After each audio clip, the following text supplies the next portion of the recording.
बिस्मिल्लाहिर्रहमानिर्रहीम, अस्सलामु अलैकुम। Live with doctor Shahid Masood के साथ मैं हूँ सुमेरा सलीम।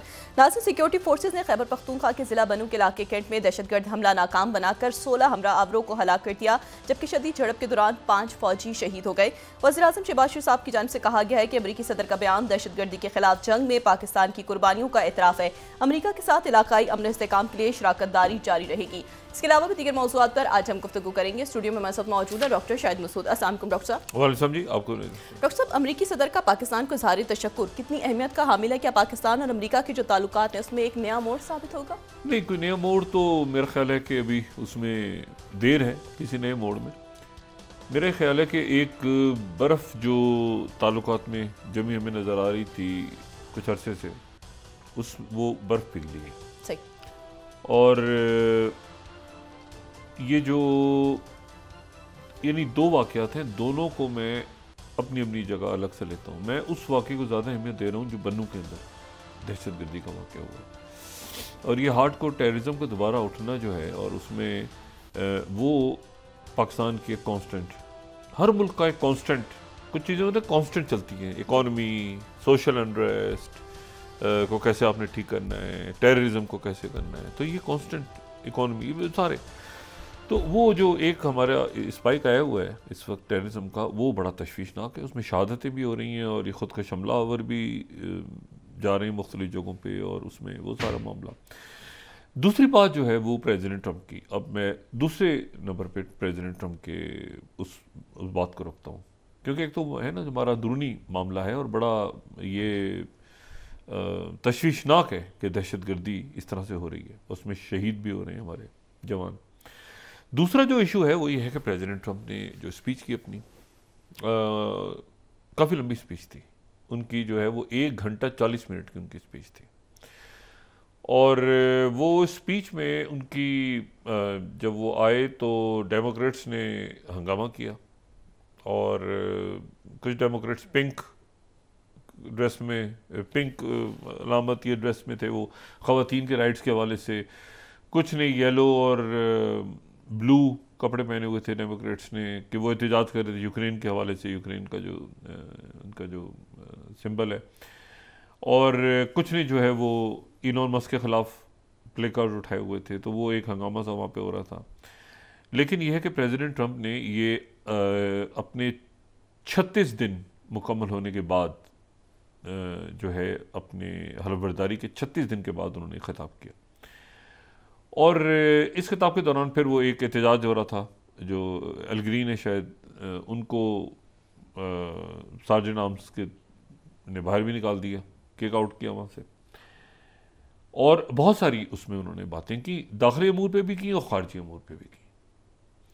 अच्छा, पहले तो चले हम इससे शुरू करते हैं कि पाकिस्तान के हवाले से उन्होंने बात की। उन्होंने पाकिस्तान का शुक्रिया अदा किया, और उन्होंने कहा कि ये जो एबे गेट पे एक दहशतगर्दी हुई थी, तो उसका जो उसमें जो मुलव्वस दहशतगर्द है उसको पाकिस्तान की मदद से हमने पकड़ा है, और वो किसी भी वक्त यहाँ पे, उन्होंने कहा जब तकरीर हो रही थी, उन्होंने कहा वो अमेरिका पहुँच जाएगा किसी भी वक्त, और यहाँ पे वो लैंड हो जाएगा, और यहाँ के कवानीन के मुताबिक उसको सज़ा दी जाएगी।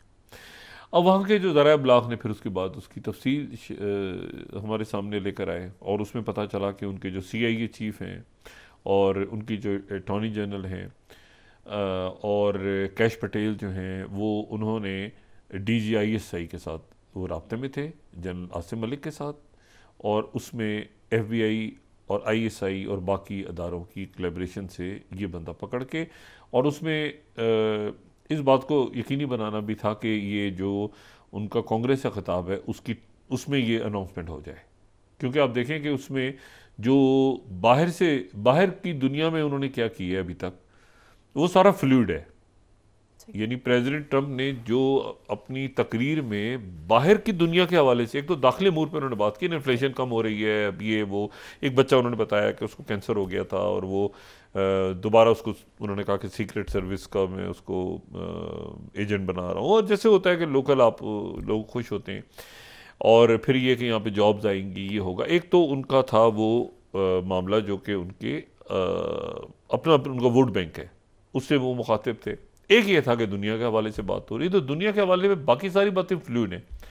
यानी मिसाल के तौर पर टैरिफ्स की उन्होंने बात की है, कि टैरिफ्स के, तो आज शायद जस्टिन ट्रूडो की उनसे बात होने जा रही है दोबारा, जो कनाडा के वज़ीर आज़म हैं उनकी और प्रेसिडेंट ट्रंप की आज शायद रात को या कल सुबह टेलीफोन पे बात हो।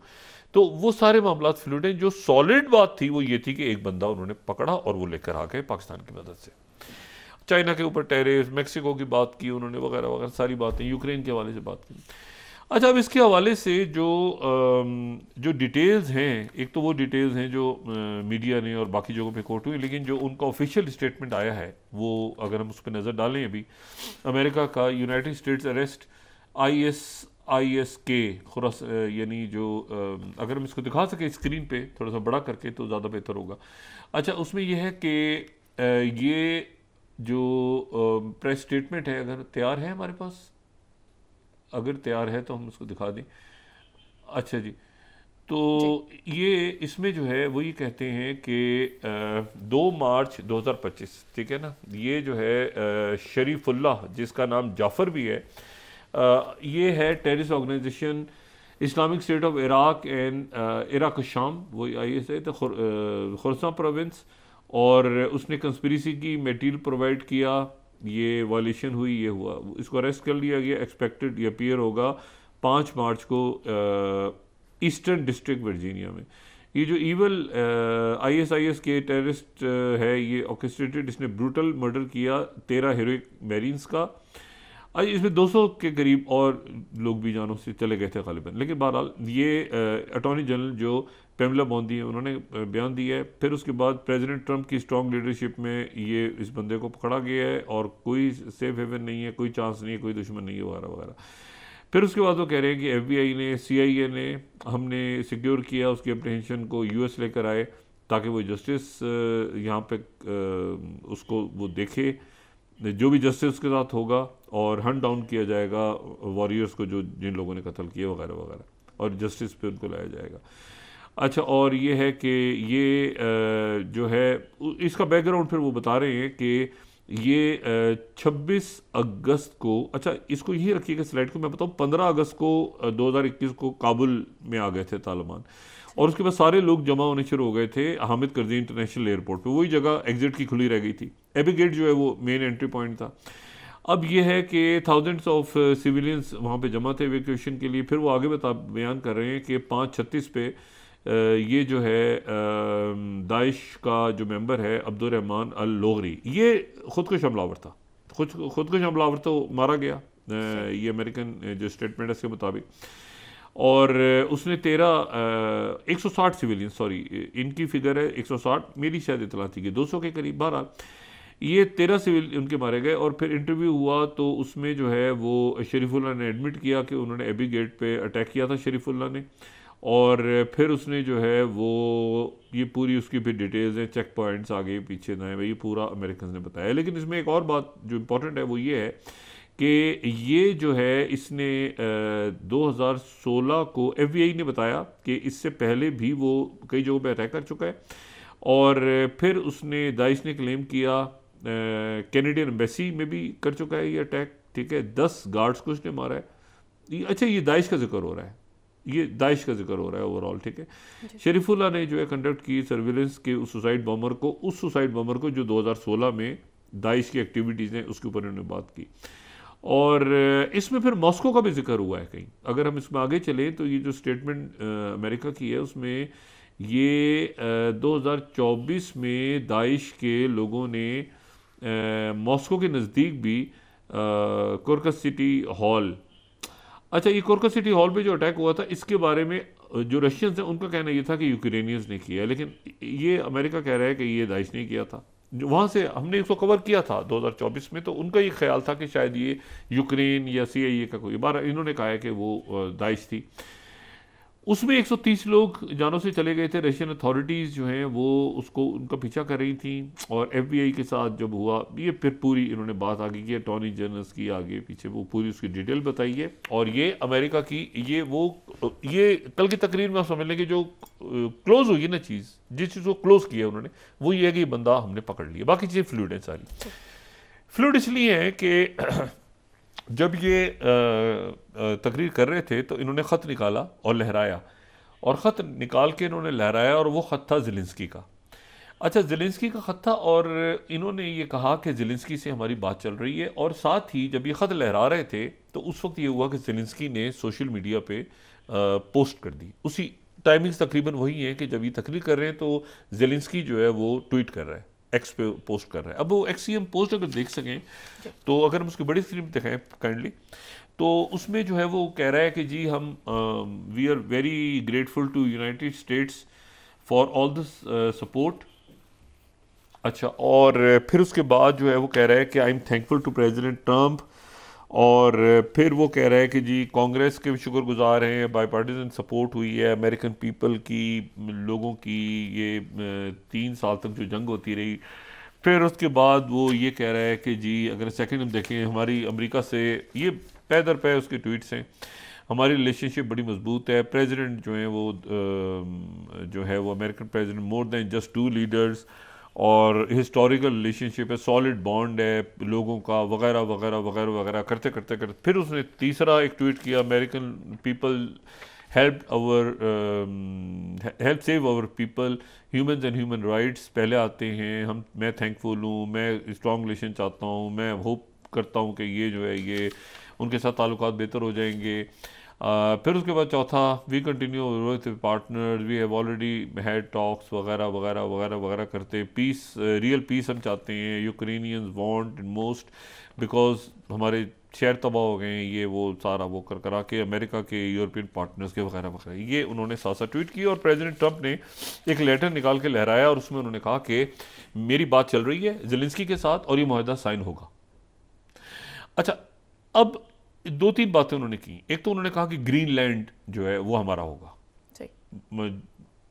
कोई भी रास्ता निकलेगा ग्रीनलैंड हमारा। ग्रीनलैंड में इलेक्शंस हो रहे हैं 11 मार्च को, और 11 मार्च को इलेक्शंस हो रहे हैं, और वहाँ की जो मेजॉरिटी है वो पिछले 50 सालों से चाहती है, इलेक्शंस जब भी उनके यहाँ होते हैं तो वहाँ पर डेनमार्क से आज़ादी की बात चल पड़ती है, लेकिन क्या अमेरिका का वो हिस्सा बनना चाहते हैं या नहीं बनना चाहते, ये एक सवालिया निशान है।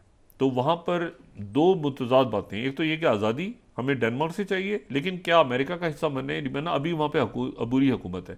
इलेक्शन होने जा रहे हैं, उसके बाद तय होगा, लेकिन वहाँ पर रेयर अर्थ मिनरल्स हैं, वहाँ पे बहुत इंपॉर्टेंट है। आर्कटिक के हवाले से ग्रीनलैंड की पोजीशन हम पहले बता चुके हैं कि नक्शे को देखें तो बिल्कुल उस आमने सामने ग्रीनलैंड जो है वो आर्कटिक का जो थिएटर है, जो बड़ा इंपॉर्टेंट थिएटर है, उसमें ग्रीनलैंड की बड़ी इंपॉर्टेंस है। और फिर उसके बाद ये है कि तो वहाँ से उनके जो अबूरी वज़ीर आज़म है उन्होंने तो वही बयान दिया, लेकिन इलेक्शन होने जा रहे हैं तो अमेरिका की नज़र भी ग्रीनलैंड के इलेक्शंस पे है कि वहाँ के इलेक्शंस के बाद जो हुकूमत आती है तो उसमें क्या फिर फैसला होता है। तीसरी जो उन्होंने बात की ज़ेलेंस्की के हवाले से, ज़ेलेंस्की का मामला, उन्होंने कहा कि ये साइन होने जा रहे हैं, मुआहदा साइन होने जा रहा है। अब इतला ये है कि मंगल के रोज़, यानी मंगल तक जो है वो एक पूरी कोशिश हो रही है कि फ्रांस के जो प्रेसिडेंट मैक्रों हैं वो बरतानिया के वज़ीर आज़म कीयर स्टारमर ज़ेलेंस्की को लेकर दोबारा वाशिंगटन पहुँचे, और वाशिंगटन पहुँचने के बाद वो मुआहदा साइन करवाएं। और वो मुआहदा जो है वो साइन अभी तक वाशिंगटन ने कंफर्म नहीं किया कि क्या मैक्रों दोबारा आ रहे हैं, ना ही वाशिंगटन ने कंफर्म किया है कि क्या कीयर स्टारमर दोबारा आ रहे हैं बरतानवी वज़ीर आज़म, और ना ही वाशिंगटन ने ये बात कंफर्म की है कि क्या ज़ेलेंस्की दोबारा आ रहे हैं। लेकिन चूँकि उन्होंने बात ये कह दी कि मुआहदा साइन होने जा रहा है, तो इसलिए ये तीनों शख्सियात शायद एक साथ वहाँ पे जाएं, मैक्रों, कीयर स्टारमर और साथ उनके ज़ेलेंस्की, और साथ जाएं और वहाँ पे मुआहदा साइन करें, और फिर उसके बाद एक गुडी गुडी किस्म के जो है वो पहले जो हुआ है वाइट ओवल ऑफिस में वो ना हो, और एक बड़ी अच्छी सी हमें चारों शख्सियात बैठी नजर आए। अब यहाँ पे इशू ये है कि ये तो चल रहा है एक तरफ मामला, दूसरी तरफ इंटेलिजेंस शेयरिंग बंद कर दी आज अमेरिका ने यूक्रेन की। इससे पहले साइबर कवर हटा दिया था, आज कंप्लीट इंटेलिजेंस शेयरिंग बंद कर दी है कुछ देर पहले, और बरतानिया से भी कह दिया है कि आप जो है वो जो असेसेबल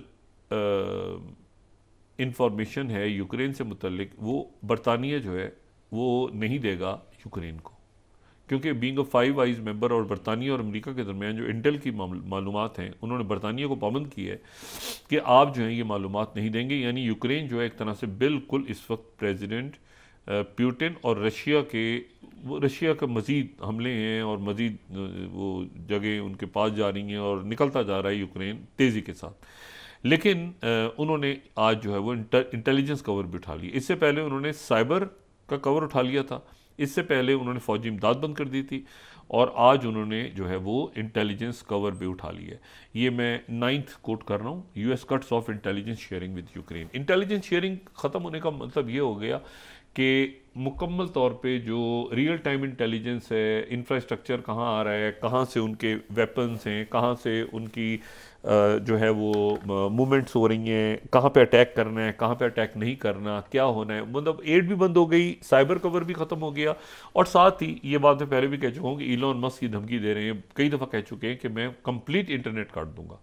तो इंटेल शेयर भी बंद कर दी है, साइबर कवर भी उठा लिया है और फौजी इमदाद भी बंद है। और साथ ही जो है वो कह रहे हैं कि रेयर अर्थ मिनरल्स के मामलात को तय करने के लिए वो यहाँ पे आ रहे हैं। तो ग्रीनलैंड के हवाले से उन्होंने बात की, लेकिन वो बात कहाँ तक जाती है हमें नहीं पता। साथ उन्होंने पाकिस्तान का शुक्रिया अदा किया। पाकिस्तान ये जहन में रखें कि ये जो फॉल आउट हुआ था 2021 का, ये किसी की भी असेसमेंट नहीं थी कि ऐसे होगा। ये जो प्रेसिडेंट ट्रंप कह रहे हैं बार बार कि मैं होता तो ऐसा ना होता, मैं होता तो ऐसा ना होता, एक अजब सूरत हाल वहाँ डेवलप हुई थी उस वक्त। जितने लोग भी, हम लोगों ने भी कवर किया था, बाकी लोगों ने कवर किया था, किसी को ये अंदाज़ा नहीं था कि वो चारों तरफ से इस तरह से आएंगे। और वो जो अफसोसनाक मनाजिर हमने देखे कि जिसको साइगॉन से फिर हमने भी तशबीह दी कि भाई जिस तरह से लोग वहाँ से गिर रहे हैं जहाज़ों से और अमेरिकन जिस तरह निकले, ये अमेरिका की ये जो चीज़ होती है ना कि ये मैं होता तो ऐसे होता, ऐसे होता, ऐसे होता, वो जो जिस तरह से पिक्चर अफगानिस्तान की बन रही थी, वो पिक्चर एक बेसरोपा पिक्चर थी। यानी अशरफ गनी फार्मूला भी एक बेसरोपा था जो जमीन खलीजात पेश कर रहे थे कि एक वहाँ पे एक अबूरी सेटअप लाया जाए, उस सेटअप के अंदर जो है वो अशरफ गनी भी हों और तालिबान भी हों और कुछ अबूरी अरसे, ये जो है ना, ये ना उसने चलना था उस तरीके ने, बल्कि उसमें और खूनेजी होती। यहाँ पर ये तालिबान की हुकूमत जो आई है, अब जो बैठे हैं, ये भी स्टेबलाइज नहीं हो रही, क्योंकि उसमें उनके अपनी झड़पें भी चल रही हैं, अपने अंदर भी प्रॉब्लम्स हैं, पाकिस्तान के लिए भी प्रॉब्लम्स हैं। तो ये एक ऐसा इशू है जिसको अल्टीमेटली इसको डायलॉग के ज़रिए ही हल करना है, क्योंकि ये जो दहशतगर्दी वाला मामला है, जो बन्नू में भी हुआ, बाकी भी हुआ, इसमें एक डायलॉग का प्रोसेस भी चले और ये दोनों मुल्क या सारी दुनिया आइडेंटिफाई करे कि इसमें ट्रबल मेकर कौन से लोग हैं, कौन से लोग हैं जो दहशतगर्दी फैला रहे हैं, उनको आइडेंटिफाई किया जाए। बाकी जो पॉलिटिकल प्रोसेस में लोग हैं वो अपने शामिल हो जाएं। अच्छा, तो प्रेसिडेंट ट्रंप ने बहरहाल इसको उनकी एक बड़ी विक्ट्री थी कि जी पाकिस्तान को उन्होंने शुक्रिया भी अदा किया और पाकिस्तान आइंदा भी उनसे इंगेज रहेगा और पाकिस्तान को भी ज़रूरत पड़ेगी, पाकिस्तान को भी ज़रूरत पड़ेगी। देखें ना, तो ये बड़ा अच्छा हुआ कि बर्फ़ पिघली बड़े अरसे के। पाकिस्तान ने दूसरी भी एक बहुत अच्छा काम हमारे हुआ है कि क्रिप्टो के हवाले से और ब्लॉकचेन के हवाले से ये देर आए दुरुस्त आए, बड़े यंग नौजवान है, साकिब नाम है गालिबन, तो उनको आज अपॉइंट किया है और मेरा ख्याल है कि ये बहुत ज़रूरी था। देर से हुआ लेकिन दुरुस्त फैसला हुआ। पूरी दुनिया जो है वो क्रिप्टो में और ब्लॉकचेन में बहुत आगे जा चुकी है, लेकिन ये जो नौजवान हैं हमारे, गालिबन ये ऑलरेडी काफ़ी ट्रेंड भी हैं, इनका एक्सपीरियंस भी है, ये मुख्तलिफ जगहों पे काफ़ी अवार्ड्स वगैरह ले चुके हैं। तो मुझे यकीन है कि ये बड़ी तेज़ी के साथ ये इस तरफ जो है वो अपना काम भी करेंगे और इनको हर तरह से सारे अदारों की सपोर्ट भी होगी और आवाम की सपोर्ट भी होगी और तेज़ी से एजुकेट भी करेंगे बैंकिंग सिस्टम को, जो भी है, क्योंकि ट्रेंड है और सारी दुनिया एक जगह जा चुकी है, तो ये उसको तेज़ी से इंशाल्लाह आगे लेके जाएंगे। हमारी दुआएं साथ हैं उनके। एक इशू दरमियान में जो खड़ा हुआ है वो ये खड़ा हुआ है कि इसमें रशिया जो है, ये बात अगर कोई और करता तो मैं इसके ऊपर बहुत ज़्यादा, लेकिन बात चूँकि मेदवेदेव कर रहे हैं, मेदवेदेव उनकी रशिया की सिक्योरिटी जो काउंसिल है उसको हेड कर रहे हैं इस वक्त, और उनका प्रेसिडेंट पुतिन के साथ बड़ा अजब रिश्ता है। ये वज़ीर आज़म भी रहे हैं रशिया के और सदर भी रहे हैं, ये वज़ीर आज़म भी रहे हैं और सदर भी रहे हैं। पुतिन वज़ीर आज़म थे, ये सदर थे, ऐसा भी हुआ है एक दौर में। तो मेदवेदेव जो हैं ये बड़े एक इम्पॉर्टेंट पर्सनैलिटी हैं, दिमित्री मेदवेदेव, जो रशिया के बड़े इम्पोर्टेंट लीडर हैं।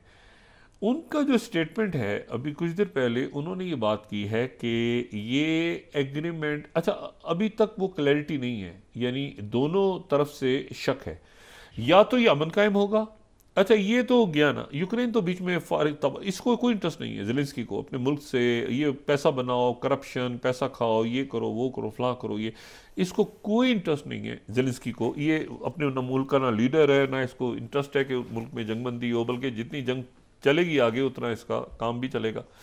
जंगबंदी हो गई तो ये तो फारिग हो जाएगा, तो ये जो है, ये जो मेदवेदेव ने बयान दिया है, इसको मैं दिमित्री मेदवेदेव के स्टेटमेंट को 23rd स्लाइड अगर हम दिखा सकें, इसको मैं इंपॉर्टेंस दे रहा हूँ कि मेदवेदेव ने ये कहा है कि यूएस नहीं, उन्होंने ये कहा है कि 23 US to resume arm supplies to Kyiv if rare earth mineral, यानी उनको शक है कि भाई ये दोबारा अगर रेयर अर्थ मिनरल साइन हो गए, यानी रशिया भी अलर्ट खड़ा है अपनी जगह, रशिया भी अलर्ट खड़ा है अपनी जगह कि अगर रेयर अर्थ मिनरल साइन हो गए तो क्या अमेरिका दोबारा, उनकी असेसमेंट है ये, मैंने आपसे कहा ना, ये उनके बहुत, यानी उनके अंदर के बहुत, उनके सदर हैं, उनके वजीर आजम भी रहे हैं रशिया के, पुतिन के साथ इनकी आप ताल्लुक देखें ना, पुतिन वजीर आजम थे, ये सदर थे। तो ये इनका ये बयान जो है काफ़ी इंटरेस्टिंग है कि इन्होंने कहा है कि भाई ये आर्म सप्लाई दोबारा यूक्रेन को शुरू कर सकता है अमेरिका, और अगर रेयर, सारा खेल जो है ये रेयर अर्थ मिनरल्स का है, तो वहाँ पर ये शक है, रशिया को भी शक है कि रशिया मुकम्मल तौर पे अभी अमेरिका पे ट्रस्ट नहीं कर रहा। वो कह रहा है कि ये सारा जो खेल है ये रेयर अर्थ मिनरल्स का है, अचानक दबाव बढ़ाया है, दबाव बढ़ाने के बाद वो इंटेलिजेंस बंद कर दी है, इंटेलिजेंस बंद करने के बाद जो है वो गुडी गुडी बातें सारी हो गई हैं, लेकिन फिर एकदम से अगर साइन हो जाते हैं, मुआहदा साइन हो गया, तो फिर क्या अमेरिका जो है वो ये सारा सिलसिला दोबारा शुरू कर देगा या नहीं करेगा? क्योंकि वो तो अपनी जगह अड़ा हुआ है, ज़ेलेंस्की, वो तो कह रहे सिक्योरिटी कवर चाहिए मुझे, तो क्या, तो रशियंस अभी तक इसको ज़रा, यानी मामला बड़े फ्लूइड हैं, या मामला अमन की तरफ जाएंगे या मजीद तलखी की तरफ जाएंगे, यानी ऐसी जगह पे मामला खड़ा है। और क्रेमलिन ने मुलाकात के लिए जगह सजेस्ट की है, क्रेमलिन की तरफ से। इससे पहले तो ये था ना कि सऊदी अरेबिया में मिले, टर्की में मिले, इस तरह की बात। क्रेमलिन ने आज मुलाकात की जगह जो सजेस्ट की है प्रेसिडेंट ट्रंप को कि वो जहाँ तशरीफ़ ला के मुलाकात करें प्रेसिडेंट पुतिन से, वो जगह उन्होंने तजवीज़ की है मिन्स्क, बेलारूस। उन्होंने कहा है कि प्रेसिडेंट ट्रंप जो है बेलारूस अगर तशरीफ़ लाएँ तो हमें ज़्यादा खुशी होगी, और प्रेसिडेंट पुतिन भी बेलारूस का हर एक को पता है कि वो रशिया के बिल्कुल साथ है, बल्कि रशिया तो यानी उनका करीब तरीन कोई इत्तेहादी है अगर, तो वो बेलारूस है। तो बेलारूस आने की उनको दावत दी है लोकेशन को, वो कहते हैं बेलारूस आ जाएं तो हम मिलते हैं उनसे। तो ये अभी रशिया और अमेरिका के दरमियान ये मामला जो है ना, ये अभी बड़ा अजब सा है कि इनकी बातचीत कहाँ पे होती है, कहाँ पे नहीं होती। क्या वो अगर रेयर अर्थ मिनरल्स साइन हो जाते हैं, क्योंकि वहाँ से मैक्रोन और कियर स्टीमर जाते हैं और ये साइन हो जाते हैं मामला, तो क्या सिक्योरिटी को अमेरिका देगा नहीं देगा? तो अभी जो है वो प्रेसिडेंट पुतिन बहुत ही आराम से, जब तक ये मामला सारे नहीं होते, लेकिन तेज़ी के साथ इसमें जो कब्ज़ा है वो, और इसीलिए पुतिन ने जो झटका दिया हुआ है ना ज़ेलेंस्की को कि जल्दी करो वरना सारा निकल जाएगा हाथ से, तो इस दौरान रशिया ने अपने अटैक्स तेज़ कर दिए और रशिया ज़्यादा से ज़्यादा इलाकों पर कब्जा करता चला जा रहा है। वो क्रीमिया और ये नहीं, आप समझें कि वेस्टर्न बॉर्डर, वो उनकी कोशिश है कि वेस्टर्न बॉर्डर तक जितना ज़्यादा वो जा सकते हैं, रशियन ट्रूप जा सकती हैं वो जाएं वहाँ पे, क्योंकि इंफ्रास्ट्रक्चर भी बंद है, इंटेलिजेंस कवर भी बंद है, और ये पूरी कोशिश हो रही है। तो ये बड़ी सिचुएशन बड़ी फ्लूइड है। मैंने कहा ना, या तो यमन की तरफ जा रहा है मामला, या एक डबल क्रॉस हो रहा है, या ये फेयर डील हो रही है, ये डबल क्रॉस हो रहा है, एक दूसरे को धोखा दे रहा है अमेरिका और रशिया, या ये है कि ये प्रॉपर डील की तरफ जा रहे हैं। क्योंकि मेदवेदेव का ये स्टेटमेंट जो है इंपॉर्टेंट है, और प्रेसिडेंट पुतिन का अचानक कहना कि वो, और मतलब वो तो सॉफ्ट हो गया ना अचानक, कि ज़ेलेंस्की को मसला नहीं, वो आएगा साइन करेगा, साथ ही ये ट्वीट भी होना शुरू हो गए, और साथ ही जो है वो उधर से वो कोलिजन ऑफ विलिंग 2 दिन पहले कितना टेंस था यूरोप, कोलिजन ऑफ विलिंग बन रही है। EU की जो सरबराह हैं वो 800 बिलियन डॉलर इकट्ठे, यूरोज इकट्ठे कर रही हैं, और वो कह रही हैं कि ये जो है ये रियाम यूरोप की तरफ हमने जाना है और सारा। तो एकदम ट्रंप ने जो है वो दोबारा उसको, यानी ज़ेलेंस्की से प्रेशर हटाया, ज़ेलेंस्की ने गुडी गुडी भेजे साइन। अब मंगल की डेट मांग रहे हैं, मंगल के दिन वो कह रहे हैं कि मंगल को अगर हम पीर को आ जाते हैं, प्रेसिडेंट मैक्रोन और कियर स्टीमर, तो हम पीर को आ जाते हैं, या हम इतवार को फ्लाई कर जाते हैं, तो पीर के रोज़ ही मुआहदा साइन हो जाए। तो ये अभी इस वक्त कोशिश हो रही है, देखते हैं कि ये होता है कि नहीं होता। ये बड़ा इंपॉर्टेंट है इस वक्त। और मजीद प्रेशर बिल्ड करने के लिए उन्होंने इंटेलिजेंस कवर भी हटा लिया, तो यहाँ मजीद पैनिक है यूरोप में कि जल्दी करो, पहुँचो वहाँ पे मदद लो जाके प्रेसिडेंट ट्रंप से। दूसरा जो इसमें एक, इसके साथ ही दूसरा जो वाक़या है जो बड़ा इस वक्त अहमियत इख्तियार कर गया, वो ये है कि वहाँ पे जो अरब समिट हुई, अरब समिट में जो मिस्र के प्रेसिडेंट अब्दुल फताह सीसी ने, और साथ ही जो बहरीन के जो बादशाह हैं वो, उन्होंने कोचेयर किया, दोनों ने, सारे अरब ममालिक उसमें मौजूद थे। और उसमें जो एग्रीमेंट साइन हुआ, अगर हम उसको दिखा सकें यहाँ पे, तो उस एग्रीमेंट को अगर बड़ी स्क्रीन पे दिखाएंगे तो ज़रा हम इसको देखें तेज़ी के साथ। इसमें turn Gaza to smart city, इसके ऊपर सऊदी अरेबिया भी एग्री कर गया, इसके ऊपर ईरान ने भी इसको इंडोर्स कर दिया, सारे अरब ममालिक ने इंडोर्स कर दिया है। ख़ास तौर पे इसमें जो अहमद शरा हैं उन्होंने नुक्ता उठाया है कि जी गोलान की पहाड़ियाँ क्योंकि 67 के बॉर्डर पे जाना है। अब ये जो हुआ है कि इसमें स्मार्ट सिटी बनाया जाएगा, इसमें ये पूरा इन्होंने 5 सेक्टर सिटी होगा। अगर हम इसको तेज़ी से आगे हम बढ़ाएं इसको तेज़ी से, 5 इसके सेक्टर्स होंगे गज़ा शहर के। एक में रफ़ा होगा, लॉजिस्टिक्स सेंटर होगा, दूसरा खान यूनुस होगा, साइंस एंड नॉलेज सेंटर तामीर होगा वहाँ पे, देर अल बलागा सेंटर होगा, फिर गज़ा में गवर्नमेंट हेडकोार्टर्स होंगे, फिर नॉर्दर्न गज़ा में कल्चरल सेंटर होंगे। ये 5 इलाकों में शहर डिवाइड होगा। फिर उसके बाद अर्बन प्लानिंग होगी। 6 बेसिक जोन्स हैं यहाँ पे इजिप्शियन प्लान के मुताबिक। उसमें लो डेंसिटी रेजिडेंशियल जोन्स हैं, मीडियम डेंसिटी जो बड़ी बिल्डिंग्स होंगी, और हाई डेंसिटी जो हाई राइज बिल्डिंग्स होंगी, ठीक, कमर्शियल और ट्रांजिट हब्स के पास। फिर उसके बाद कमर्शियल मिक्स जोन्स होंगे, और ये सारा कुछ करते करते, और फिर उसके बाद आखिर में जाके इन्होंने इसमें अगर हम बिल्कुल चले जाएं तो प्लान्स पॉलिटिकल साइड पे हम चले जाएं, अगर बिल्कुल आखिर में हम जाएं इसके पॉलिटिकल साइड क्या होगी, तो पॉलिटिकल साइड जो है इसकी वो नज़र आती है हमें इस तरह से कि ये जो है ये एक independent state along side Israel, ठीक है। और हम अगर आगे जाएँ इसको हम तेज़ी से, हम पॉलिटिकल साइड आ गई तो ये है कि एक इंडिपेंडेंस जो है स्टेट अलॉन्ग साइड इसराइल, यानी 2 रियासती हल और clear political framework with international law, 2 state path, ठीक है। प्लान में जो है वो फ़लस्तीनी हकूक़, 2 रियासती हल, और उसके बाद ये इसराइली सिक्योरिटी, सेल्फ डिटर्मिनेशन, ये उसके बाद किलिंग सिविलियंस, चाहे वो फ़लस्तीनी हो इसराइली हो, ये कंडेम होंगे, ख़त्म हो जाएंगे। गज़ा स्ट्रिप जो इंटेग्रल पार्ट होगी फ़लस्तीनी लैंड का, और उसके बाद ये separating it from West Bank जो है ये अंडरमाइन पीस, ये नहीं इकट्ठे होंगे दोनों। अच्छा, और उसके बाद ये कि जो गज़ा का क्राइसिस है वो फिर उसके बाद उन्होंने भी बात की, इंटरनेशनल कम्युनिटी भी इसमें आ जाएगी, और गवर्निंग गज़ा में वो कहते हैं कि सीज़ फायर रहेगा। इसमें जो है वो इजिप्ट की, कतर की, अमेरिका की सपोर्ट रहेगी सीज़ फायर में, और गवर्निंग गज़ा स्ट्रिप जो है वो फ़लस्तीन गवर्नेंस आ जाएगी इसमें 1967 के बॉर्डर्स पे। ये वो बात है जो अहमद शरा के लिए बहुत इंपॉर्टेंट है, क्योंकि इसमें ये अहमद शरा जो है उनका कहना ये है कि इसमें हर हाल में गोलान की पहाड़ियाँ या वो देंगे या हम ले लेंगे। यानी अहमद शरा बहुत ज़्यादा सख्त मौक़िफ़ के साथ इसमें शरीक हुए हैं, उनका बिल्कुल क्लैरिटी है कि ये इसमें ऐड करें। अच्छा, उसके बाद ये है कि ये ट्रांजिशन होगी 6 महीने के लिए, उसके बाद ये अफेयर्स देखेगी, कमेटी होगी, ये गालिबन इसमें टेक्नोक्रेट्स आएंगी, अम्ब्रेला ऑफ पैलेस्टीनियन गवर्नमेंट, ये बात ध्यान में रखें, पैलेस्टीनियन गवर्नमेंट। अब पैलेस्टीनियन गवर्नमेंट के अंदर जो है वो यानी पैलेस्टीनियन अथॉरिटी, पैलेस्टीनियन गवर्नमेंट, ठीक है ना, और ये है कि ये इसमें टेक्नोक्रेट्स होंगे, और हमास का कहना ये है कि हम इसमें से अलग होने को तैयार हैं। अच्छा, ये तो हो गया मामला, ये पूरा अप्रूव हो गया, मीटिंग हो गई, सारा कुछ हो गया ख़त्म।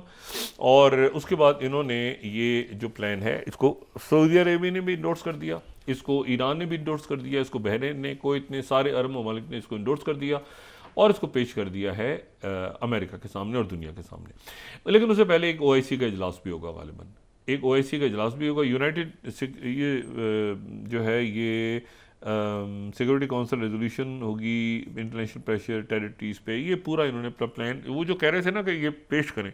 जॉर्डन के जो किंग हैं, किंग अब्दुल्ला, वो भी मौजूद थे, उनकी भी बड़ी ज़बरदस्त तकरीर उन्होंने की है और खुल के उन्होंने बात की है इसमें। और ये जो फ़लस्तीनी अथॉरिटी का कहना ये है कि अगर इस मंसूबे के ऊपर अमल ना हुआ और ये बात आगे ना बढ़ी तो इसराइल के साथ हम अपने ताल्लुकात तोड़ देंगे। और यही बात जो है ये जॉर्डन की तरफ से भी आ रही है और इजिप्ट की तरफ से भी आ रही है कि वो किसी भी हद तक जा सकते हैं, अपना मुआहदा तोड़ सकते हैं इसराइल के साथ। अमेरिका ने अभी तक जो इतलात आ रही हैं इसके ऊपर प्लस माइनस अमेरिका की तरफ से प्लस और माइनस की बात हो, यानी एक फ्लूइड है कि क्या अमेरिका ने इस प्रोजेक्ट को, इस प्लान को तस्लीम कर लिया है या नहीं किया।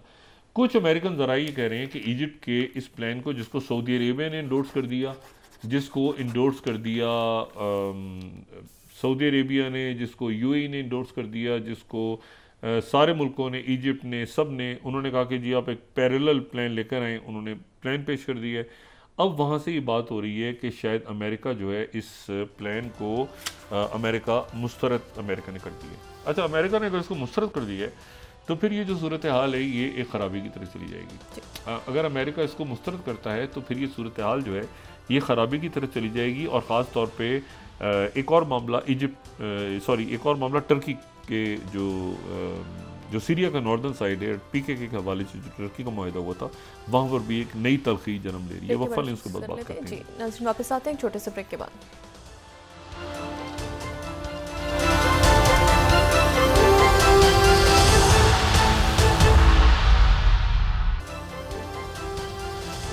वेलकम बैक नाज़रीन। डॉक्टर साहब, पीटीआई की जानिब से जो अपोजिशन इत्तेहाद के साथ मिलकर हुकूमत के खिलाफ जो तहरीक चलाने का इंडिया भी दे दिया गया है, इसके बाद देखते हैं इसके बाद क्या होता है। इसमें 7 बिलियन का नुकसान होगा, $7 बिलियन का नेट इंडिया को, जो 100% टैरिफ लगाने का उन्होंने ऐलान किया। उन्होंने कहा कि इंडिया जो है वो बहुत ज़्यादा हमसे फ़ायदा उठा रहा है। उन्होंने तकरीर में ये भी बात की मैक्सिको और कनाडा के साथ शायद कॉम्प्रोमाइज़ हो जाए आज रात तक या कल, क्योंकि कनाडा के प्राइम मिनिस्टर से बात हो रही है, उनकी मैक्सिको से बात हो रही है, कोई दरमियानी रास्ता निकलने जा रहा है। गालिबन कनाडा और मैक्सिको के साथ कोशिश हो रही है दरमियानी रास्ता निकालने की। लेकिन ये है कि ये 100% टैरिफ जो है ये मेरे ख्याल से इंडिया अब इसको खुद देखे कि कैसे ये एक बड़ा मामला जो है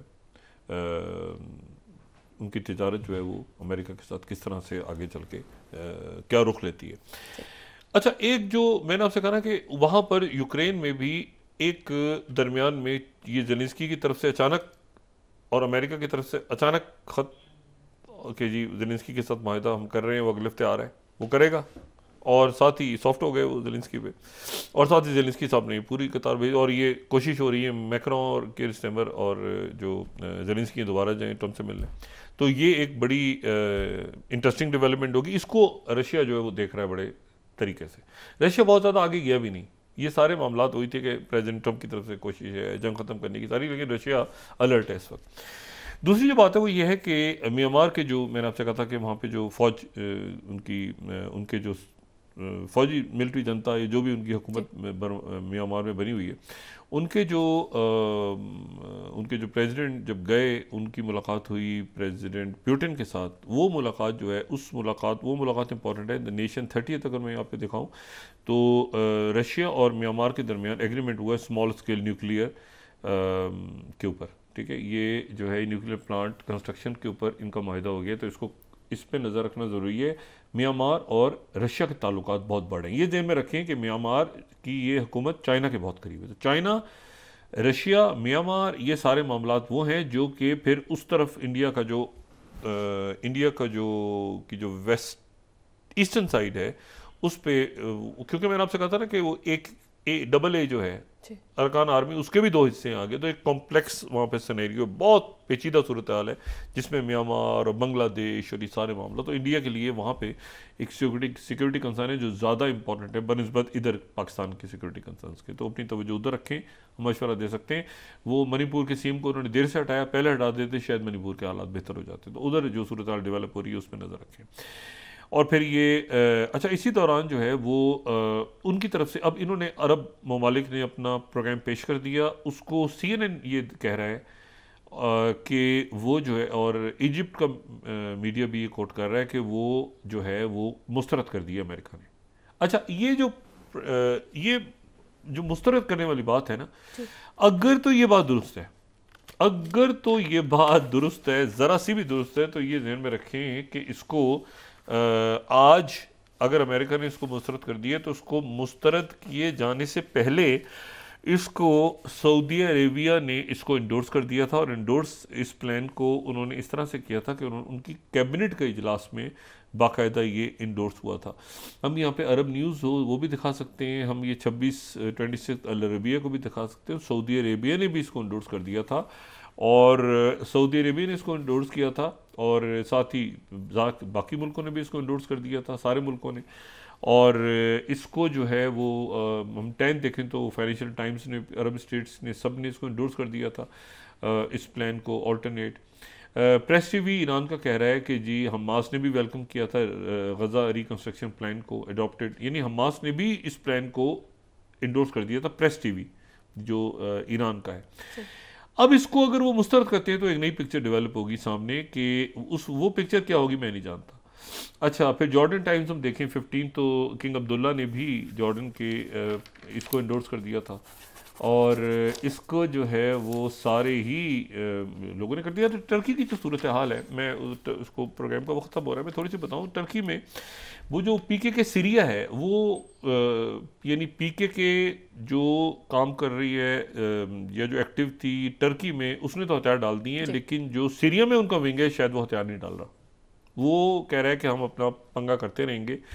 तो उसके ऊपर टर्की जो है वो उसके कंसर्न्स हैं और टर्की ने जो कंसर्न शो किए अपने जो 16 को हम दिखाएं, वो कह रहे हैं Israel and US prop up, ये Daily Sabah prop up YPG and PKK के Syrian wing unwilling to lay down arms. और तो ये जो है मसला कि वो सारी पीके को शायद साथ लेकर आ जाएंगे या सारी पीके उसमें नहीं होगी। एक फैक्टर जो सीरिया में होगा वो डिस्टर्बेंस पैदा करता रहेगा, तो डिस्टर्बेंस पैदा करेगा तो अहमद शरा उसको फिर निपटेंगे वहाँ पे। लेकिन ये फ्लूइड सूरत हाल है सारी, यानी अमेरिका को शक है, नहीं रशिया को शक है अमेरिका पे कि ये अमेरिका ने अचानक ये ज़ेलेंस्की को करते करते करते अचानक वो बुला के और ज़ेलेंस्की तारीफ़ें कर रहा है और ये क्या हुआ पहले 24-48 घंटों में। चाइना जो है उसने अपने आप को दूर इस मामले से रखा हुआ है और चाइना बिल्कुल ऑब्जर्व कर रहा है कि वो जिस वक्त ये सारे मामला होते हैं, यानी ये टैरिफ और ये अगली क्या शक्ल इख्तियार करते हैं मामला सारे। पाकिस्तान भी ज़ाहिर है कि एक बर्फ़ उसकी पिघली है, पाकिस्तान भी इसमें इंगेज हुआ है अमेरिका के साथ और अच्छा है कि ये टेररिज्म एक मामला है जो पूरी दुनिया का मामला है। और साथ ही इंडिया जो है उसके ऊपर ये 100% टैरिफ उन्होंने डाल दी। तो ये और अरब ममालिक उन्होंने पहले प्लान लेकर आओ, अरब ममालिक पहले प्लान लेके चले गए, सारे मान लिया उसको, उसमें रशिया भी है, चाइना भी है, यूरोपीय यूनियन भी है, आगे पीछे दाएं बाएं सारों ने मान लिया, सऊदी अरेबिया ने उसको इंडोर्स कर दिया। अमेरिका कह रहा है अब हम इसको तो अभी तो नहीं मानते। और जाहिर है कि अरब ममालिक भी देख रहे हैं कि ये 4 बिलियन का असलाह ये क्यों पहुँचा है, चंद दिनों में ओवरसी करता होगा कांग्रेस की दोनों कमेटीज़ को ये इसराइल क्यों पहुँचा है। तो सूरत हाल ऐसी है, ज़रा कॉम्प्लेक्स है, पेचीदा है, इस पर हर रोज़ सूरत हाल बदल रही है। तो देखते हैं कि आने वाले दिनों के अंदर मामला कहाँ जाते हैं। Uncertainty at the peak. जी बहुत शुक्रिया डॉक्टर साहब।